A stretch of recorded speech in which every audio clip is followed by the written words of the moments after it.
I've always believed that quiet evenings hold a kind of magic, the kind that makes you pause, breathe, and notice things you usually overlook.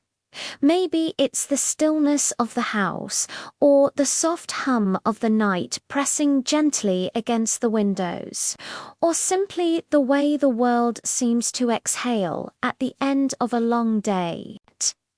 That Thursday evening began like any other, ordinary and unremarkable, until it wasn't.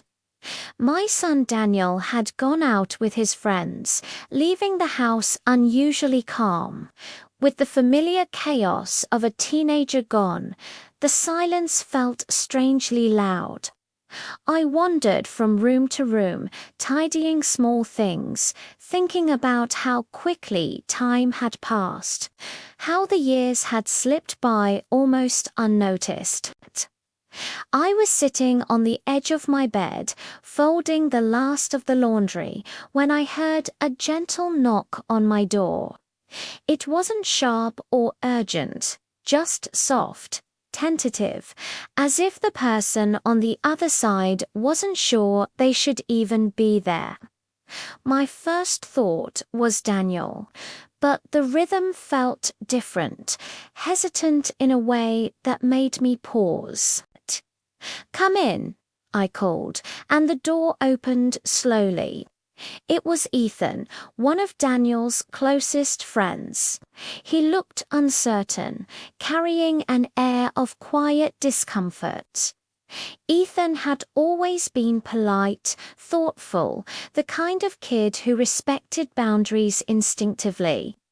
I gestured to the chair by the window, and he sat, his posture careful, his fingers tugging lightly at the edge of his sleeve. "Hi, Mrs. Carter," he said softly. "I hope I'm not interrupting anything." "Not at all," I replied, sensing something deeper behind his voice. "What's on your mind?" He hesitated, eyes flicking toward the floor before he spoke again. I needed to talk to someone. You always seem kind, and I felt like maybe you'd listen." There was a vulnerability in his words, the quiet honesty of someone who didn't often ask for help. I nodded gently, encouraging him to continue. It took a moment, but eventually he exhaled a long, shaky breath. "I've been struggling," he admitted. "At school, at home. I'm trying to be what everyone expects, but I feel like I'm losing myself." I listened, really listened, as he spoke. The room felt smaller somehow, wrapped in a soft, thoughtful silence. I offered him water, and though his hands trembled slightly, he spoke with surprising clarity about pressure, identity, expectations, and the fear of disappointing people. As he shared his worries, I realized how much weight he'd been carrying alone. I gently reassured him, reminding him that it was okay to feel overwhelmed. That everyone, no matter their age, faces moments of doubt. Slowly, the tension in his voice eased. Our conversation drifted naturally, touching on dreams, fears, and the quiet battles no one sees. I found myself sharing pieces of my own life, not everything, just enough to help him understand that struggle is universal, that even adults sometimes search for direction. Hours passed unnoticed. The outside world grew darker, but inside the room, a calm sense of clarity settled. Before he left, he asked softly, "Do you ever feel alone, even when you're around people?" I hesitated, then nodded. Yes, but sometimes all it takes is one honest conversation to remind us we're not. He looked up, gratitude shining quietly in his expression.